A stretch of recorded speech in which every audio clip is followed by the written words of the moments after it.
What is up, all you filthy animals? Welcome back to 9 to 5 Gamers, and today is Top 10 Tuesday. And so thank you guys. I know for the last video we were promoting memberships and different things like that. I want you to know there's no obligation for you guys to become members. You don't have to become members. I know I kind of laid it on thick, and I can tell by the dislike to like ratio. I got ratioed pretty bad on that last video. And I think honestly it was just because of all the promotion for memberships and trying to get money and stuff like that. So I don't want to appear like I'm being desperate. I just really would love to get more memberships.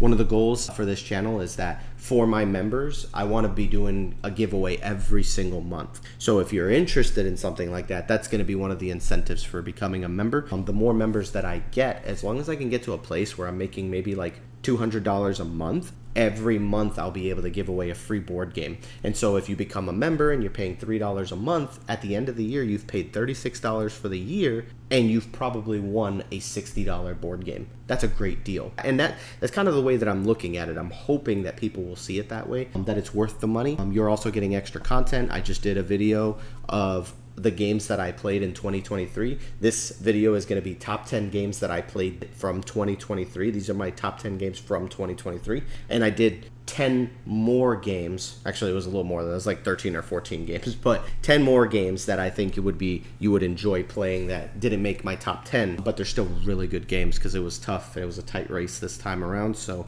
with all that said, man, thank you guys. Don't forget, like, comment, subscribe, please. The subscribes and the likes are so important. And in the comment section, tell me what were your favorite games from 2023 this year that you enjoyed playing, and let me know them in the comment section. But without further ado, we're going to do this, and we're doing it physical this time. I'm not going to put the little image up in the corner over here. I'm going to actually pull these games out. So, starting with my number 10, which, by the way, my number 11 was Age of Comics: The Golden Years. Great game, man. That was a really good game. It almost made top 10, but it did not. And so let's start off with the first game. Oh, whoop, this is supposed to be down here. All right. My number 10 is Masters of the Universe, the board game, Clash for Eternia. This game, fantastic, man. So Masters of the Universe, I think I rated it a 9 out of 10. Like, this is a golden lunchbox game. The one thing that makes it like not a 10 out of 10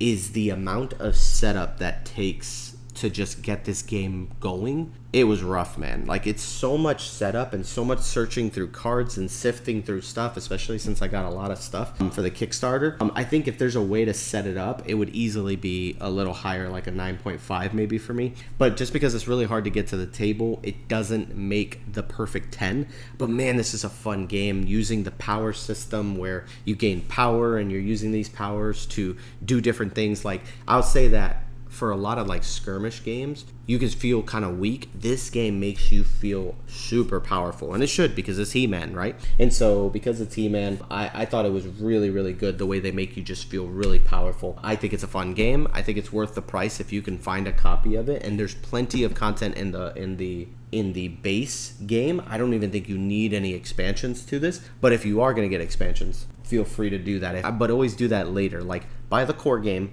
play that out. Did you play it enough? Get some extra content if you did, and keep the game going. If you didn't like it as much, then at least you didn't waste a bunch of money going all in on it, right? Then you feel silly, right? Nobody wants to feel silly. I don't want to be a silly goose, do you? My number 9 is a game called Freelancers, and Freelancers came out, and it's another entry in the Plaid Hat series of games. Is it Plaid Hat? Yeah, Plaid Hat games, where they have Forgotten Waters, Dead of Winter. It's one of those games. It's a Crossroads game, and this one was surprisingly good. Like, I think that as I've been playing through it, I've been enjoying it.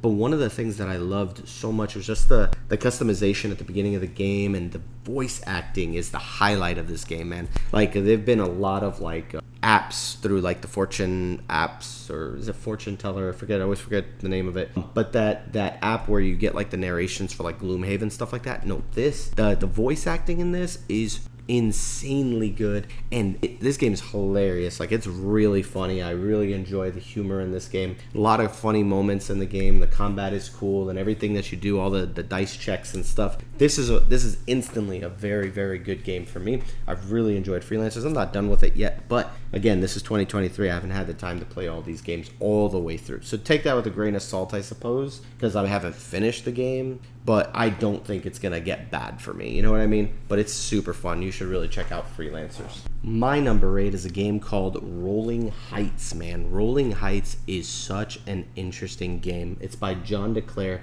and if you know who John DeClaire is, he makes some doggone good games, man. Like, John, relax. Like, who told you to spit out this much fire and heat? Now, I don't want to hype this game up too much because I feel like not everybody would enjoy this game, but this is speaking of what I've enjoyed this year. Man, I really like Rolling Heights, man. Like, you have all these meeples who are like your workers, and you can take certain actions. Like, each colored meeple does a certain type of action, and you're just trying to build up cities, and you've got this big map grid thing, and you have a bunch of workers, and you take the meeples, and instead of dice, you just roll the meeples. And if the meeple is laying down flat, he doesn't work. If the meeple is on his like side, then he'll do like regular work. But if he's standing perfectly upright, like if you have him to roll one and it lands on his feet, then he gets a bonus like activation. So basically he'll do like an action, but a bonus version of the action that's a lot better, or he'll get an additional action to do something. It's really, really fun, man. Rolling the meeples was surprisingly good, and then everybody can kind of do that simultaneously, and you can keep rolling until you like bust, and it's just so good. It's so good. You got to be careful though, because if you bust, you will literally have to lose, I think, like half the workers that you had standing up. So you got to be careful that you don't bust. But it's really cool. And then at the end of the game, you got these gigantic cube towers that you've built. Some of them are like this tall, like off the map. Like, just walking by this visually is a masterpiece. Like, I remember walking by a couple of people. It's what made me want to play it at Dice Towers. I would walk past people playing it. I'm like, is that the one where you roll the meeples? They're like, yeah, it's really good. And I see them building these huge towers. I was like, bro, this is crazy. This game is great.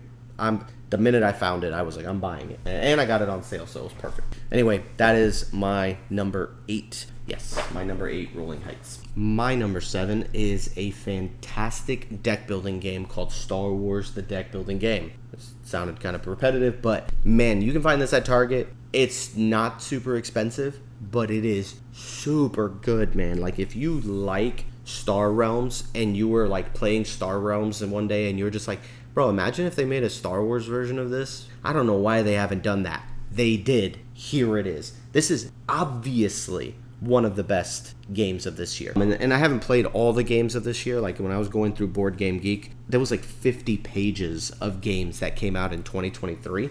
And obviously not all of them are going to be games that I've played. I haven't played that many. I think I've probably played somewhere between 20 and 30 games. But Star Wars has just been, I've played this so much this year. I got it towards the beginning of the year, and I have just enjoyed it. You play Rebels versus the Empire, and it's classic Star Wars. It's not like, like prequels, and it's not the sequels of the originals. It's the original stuff. It's the Luke Skywalker and Darth Vader. They do add in some people from like Rogue One, but that's still technically canon for the first 3 episodes. Well, 4, 5, and 6, I mean. But it's so good, because I know that matters to some people. There's some people that just hate Star Wars from where it's been now, but this is like the original stuff, so it's good. And man, it takes, like anywhere from like 30 minutes to 45 minutes, depending how you play it. But you can lower the amount of time that it takes by lessening how many planets you start with. And you're just fighting each other, trying to blow up each other's planets and stuff. And you buy cards from a market row, and you can snipe cards out of the market row by attacking them so that your enemy, the other player, can't buy them. Like, dude, this game is great. Like, if you like Hero Realms, Star Realms, if you like any of those, Dominion, things like that, this game is a game. It's only 2 players. You can't play 4, but I don't recommend it. You would have to buy like 2 boxes, and it's just not good. That is my number 7. My number 6 is a game called Marvel Dagger. I'm not sure if I'm like alone in this, where I'm the only one who like really likes this game that much. I think Roy really liked it, and so a couple people at the Dice Tower really enjoyed this game. But I really love this. It's supposed to be a little bit like Eldritch Horror, or Arkham Horror, the board game, not the card game or the LCG, but the board game version. I think it's Eldritch Horror, but it takes it's a long game. That's the thing. It's very long. I think there's some ways you can shorten it, because like one of the starting missions is just kind of pointless. But I love Marvel Dagger, man. It feels like Marvel Champions if it was a board game, and I feel like it's one step in the right direction towards what I'm really looking for in a Marvel game, which is like a story-driven game which I think is, you know, what I really would like, is a campaign game with comic books for like the campaign book. I think that'd be super cool. But this game kind of hits that niche for a little bit. But you just are playing as different Marvel characters. You go around the board solving crises by attacking enemies and different things like that. It's really, really fun, man. I liked it. Like, I know that it's probably not popular opinion, but this is a great game. I really enjoyed playing this. I've played it like at least 4 or 5 times already, and I've only had it since a little after a couple of months ago, actually, because I got it as part of a buy two get one, and I've really enjoyed this game. But I first played it at Dice Tower, and that's what made me want to buy it. So that is Marvel Dagger. Amazing game, really fun. My number 5 is a game called Holotype. And now this one's kind of weird because like on the website it showed that it came out in 2023. Like that was the date that it had. But I was like, did it come out this year? Did it come out last year? I feel like I remember the game out last year, but it says on BGG that it came out this year. And I wasn't looking at the prototype. There's not prototype. The expansion, which I got a chance to play. Check out that review. But Holotype is a fantastic worker placement. I'll tell you this, it feels like a Lords of Waterdeep, but for me a little simpler. So it's like if you thought Lords of Waterdeep was kind of like Gateway, try this one out. And honestly, if you're not into like the fantasy theme or like the, you know, the D&D theme, this is a dinosaur themed version, and it feels a lot like that game. It feels a lot like Lords of Waterdeep, but I enjoy this so much more. Like I like Lords of Waterdeep fine, but this game just, I love dinosaurs, man. I love dinosaurs. I love Marvel, so you're gonna see a lot of that on this list. But man, it's 2 to 5 players, and when you play this game, you can play it for like an hour or 2, but you can actually lessen the amount of time because they have like these tracks where it's like, this is how many dinosaurs before the game ends, and it's like you can flip the track over to a smaller amount to shorten the game and to make the game go by a little quicker. But I really just never found myself feeling lost, or not lost, but feeling like I wasn't having a good time. Like I just thoroughly enjoy playing this game, and you're just basically taking the part as paleontologists, you know, collecting fossils, and they're just cubes, but you take these fossils and you use them to buy cards and put them out in a tableau in front of you, and then those will give you points depending on your personal objectives, global objectives, different things like that. And there's a new expansion coming out for it, and that expansion is only $20, bro. That's such a good deal, man. Most expansions, like for example right now, this Marvel Zombies expansion, it literally has, you know, a few new characters in it and some cards, and that's basically it. This is like $50 for this expansion right now. People are selling this for $50, and I think that's ridiculous because it's such a small, like it's so skinny. And the expansion for this game, $20. So that's what I'm saying. Like they understand the value of like an expansion, and they did a really good job with the new Europe expansion. It makes the game really, really cool. It just makes it a lot better. For me, it was like viticulture and Tuscany, how Tuscany made viticulture like one of those, yo, just put that in the game, bro. Like this, I don't understand why we didn't have this to begin with. The game is, except that I feel like this game is better than viticulture is by itself. Viticulture is not very good by itself, but still pretty good. I like viticulture. It's on my shelf, but I won't play it without Tuscany. I like viticulture, but I won't play it without Tuscany. My number 4 game of 2023 is Beast, and you could find this in stores this year. This was a Kickstarter that came in this year, and I have played this an absolute ton. It's a hidden movement game with drafting. It feels a little bit like a Blood Ragey, the way you draft the cards, but the cards are very interesting because they're a top action. There's a top and a bottom action. One is for the humans who are the hunters, and one is for the beast. And so it's like, when I hand a card off to the person who's playing as the beast while we're drafting, I'm like, I gotta look at those bottom actions, or if they're the top actions, I always forget. I gotta look at the beast's actions and go, if I give them this card, they're gonna be able to move like 4 spaces. That's not a good idea. I may have to just hate draft this one. And it's very interesting, man. It's such a fun game. It's an easier to find game now, and Shattered Isles is coming out, and they're adding a whole bunch of stuff in the expansion to make this game even better, and it's already really, really good. And the scenarios that it comes with, you can actually go on the computer, and they have a place where people make scenarios, and it's really interesting. So, and with the new expansion, it's going to be even better to do that. So that's Beast, my number 4. My number 3 climbed up this list like crazy, and that's Bot Factory. It is by, I don't know how to pronounce the name, Quintella Martins. You know who you are.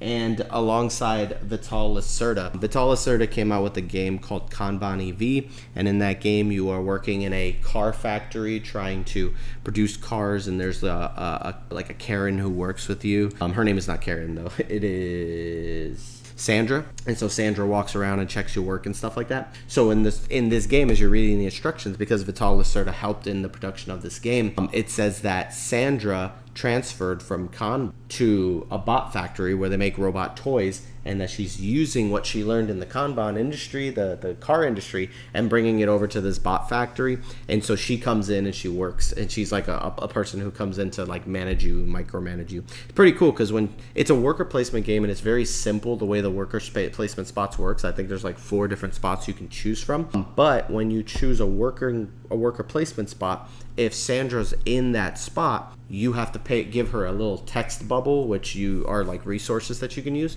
And those text bubbles are basically showing, I have to explain my work to her, otherwise she's not going to let me do my job. So that was really cool. But the worker placement is very easy, and you're just trying to build robots by getting the head, the chest, and the leg pieces, putting them together on a conveyor belt, and then you score points for that. And then there's different contracts and objectives you're trying to fulfill. But if you don't fulfill all of the contracts, then you're going to actually lose points instead of gain them. Dude, Bot Factory, this is one of those games where it's like, oh, this is cute. Oh my gosh, it's so simple. Is that all I have to do? That's all I have to learn? Easy. And then you go, okay, cool, let's play. And then you're like, give me a second, guys. Like, it is so brain burny. Like, it's not easy to play. And that's what I loved about it, man. Like, this game was easily a difficult game to like pick up, you know what I mean? Like, it's easy to learn and easy to play, and so it's like, oh yeah, you just do this and this and that, and you're doing it. Like, you can explain how to play this game super quick, but the nuances in the game of how you move around and how you can never stay on a spot, you always have to move to a new spot. And if other people take up all the spots on that place, you're like, oh snap, so I have to go to where Sandra is, and then I gotta pay her text bubble, and it's super good. I love Bot Factory. Definitely my top 3.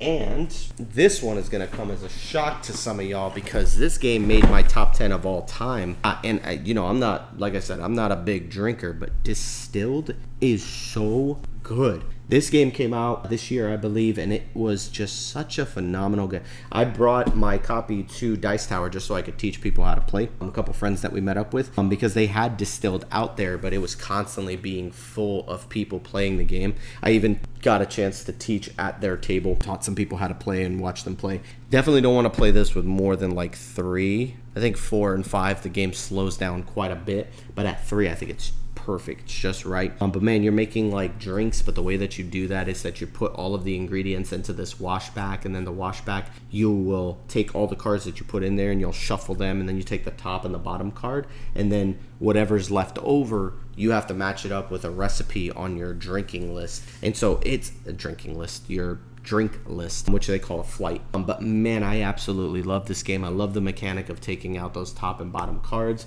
and then it has like a market phase where you can buy ingredients and put these premium ingredients into your drinks so that they sell for more money. You can age them to perfection and add flavors, and they sell for a ton of money. And so it's like, if you're aging drinks, you'll feel like you're falling behind, but then once you sell it, that was really loud, and you gotta like age these drinks, and then once you do, it's like you've aged it to like perfection, and then you're able to sell the drinks for a lot of money. It's super good. I absolutely love Distilled. It was actually in my top 10. I think I gave it a 9 out of 10, which honestly, it's super good, and it made my top 10 of all time, but it didn't make my top 10 of 2023. And that's because my number 1 is... Do you think you guys can guess what it is? Put it in the comment section. Marvel stinking Zombies. I have played this. I just got this game literally, last week? Like, I just did the live unboxing for it maybe a couple of days ago. It's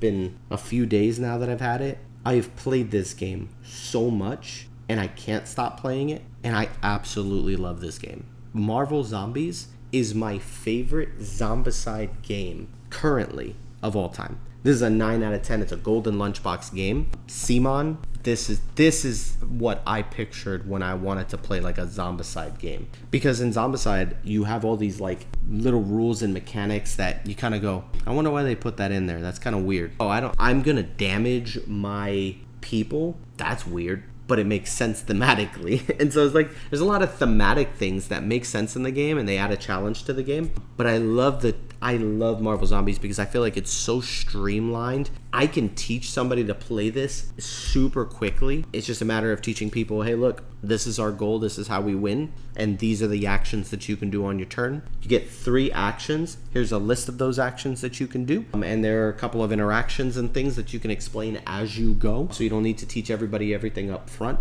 And man, I've played as the zombies, I've played as the heroes. The zombies are so interesting because of that hunger mechanic, and the chance of going ravenous like that really does slow down your tempo, man. And you can be Hulk smashing the ever-loving daylights out of people, and then all of a sudden it's like devour. Now you can only eat 1 person, and it's like, but there's like 10 of them inside this space, so I gotta devour 1 so that I can get my hunger back down. But then if my hunger's low, then I'm rolling less dice. So I want to be a little bit hungry, because if I'm hungry, then I roll more dice, because your hunger level goes up to like level 4 before you become ravenous. So if you can get up to hunger level 3, not only will you roll like your 3 dice for your attack, but you'll roll an additional 3 for your hunger. So you're rolling like 6 dice. Makes you feel super strong, super powerful. Same thing I liked about He-Man. But the hunger mechanic is so interesting because you've really got to watch your hunger levels. And fighting against the heroes is fun, and there's shield agents. It's great, man. Like, this is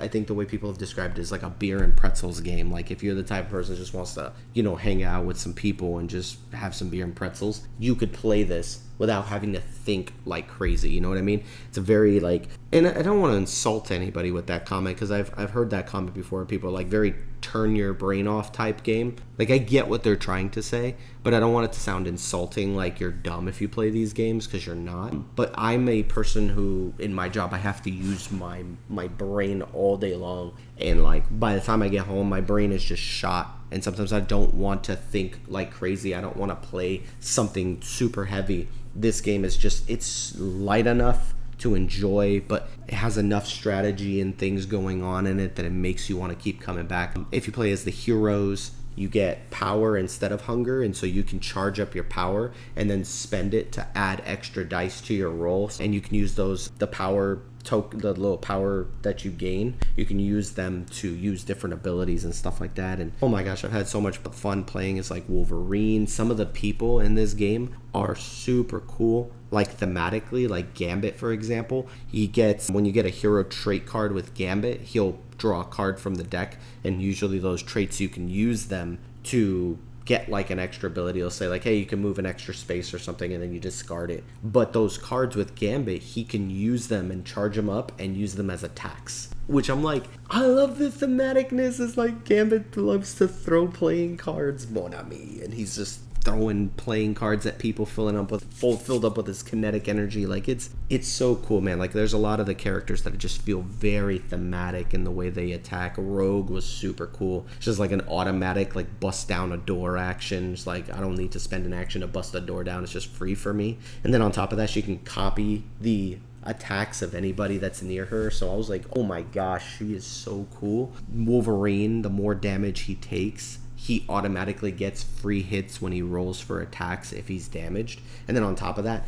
every time you roll a 6 when attacking with Wolverine with his adamantium claws, every time you roll a 6, you get to roll an extra dice. And at one point, I was trying to take out a zombie, and I was playing as like hero Wolverine, and then I rolled like 3 hits, and one of them was a 6. Then I rolled another one, got a 4th hit, and it was a 6 again, so I got to re-roll another dice. And it works that way, like you can keep rolling dice and gaining more. Dude, it was so cool, man. Like, I love Marvel Zombies so much, man. Like, I was regretting going kind of all in on this, except for like the Devourer. Like, I didn't get Galactus, but I was kind of regretting it, and I was thinking about just selling it as soon as I got it. And then I was like, you know what, let me play it first to see. And man, I'm so glad, because honestly, it's replaced Zombicide 2nd Edition for me. Honestly, I think it's better than Massive Darkness 2 as well, because Massive Darkness 2 has a lot of those subtle nuances, and it's not as easy to learn. But Marvel Zombies, super easy to learn, super fast and quick to play. Some of the scenarios take a very long time to play. It's got a 2v2 mode, bro, or not 2v2, 3v3, 4v4, where 4 players, 8 people can play. Like, you can play 4 zombies, 4 heroes, but you have to get the Sinister 6 Clash of the Sinister Six expansion, and it comes with the stuff you need to play like 2 players or 4 players against each other. There's so much to this game, and then if you want, you could just do 1v1 and do 3 heroes versus 3 zombies, and then you just control all 3 of them. And it's so simple, like everybody just gets 3 actions. So like, I don't know, I've talked about this game way too much. It's good, it's fantastic. I went all in except for Galactus because that's just too much money for 1 miniature. But I love Marvel Zombies. Like, I absolutely love this game, and I can't wait to play it again and again and again. I'm literally gonna play out every bit of content that I have for this. That's the first time I felt like that, other than like Marvel United and Marvel Champions. Marvel Champions, I played everything, but I stopped buying because I just could not keep up with the game. That game needs to stop. Marvel Champions needs to stop. Like, they need to just say, X-Men, done. No more LCG, because it's too much at this point. But anyways, thank you guys for tuning in for my top 10 games from 2023. Let me know in the comment section what you think about the list. Do you like this list? Do you like any of these games? Which ones are your favorites? And which ones do I need to try? There's a lot of games that didn't make the list. Age of Innovation, Sleeping Gods, Distant Skies, which literally came out like right when this one came in. I got Sleeping Gods, but that's going to take forever for me to even get a good playthrough of it enough that I can do a review. I've definitely played this enough that I could review it. I'd like to do like a review of some of the characters too, so let me know in the comment section if you're interested in that. But yeah, that was it, man. There's a lot of games. Oh yeah, like Age of Innovation was a game that came out this year. Didn't get a chance to play it. Sleeping Gods. Well, anyways, so that about does it. Don't forget to like, comment, subscribe, and as always, check out our memberships. Memberships are as low as $3 a month, and pretty soon, if we get enough members, we'll be doing a monthly giveaway for our members. Free board games for all of you guys. Don't forget to check out the Ready, Set, Bet. We're going to be announcing those winners coming up very soon, and then the giveaways will be done and be sent out in January. So, Happy New Year, Merry Christmas, peace out, y'all. Love you guys. Have a good one. Bye.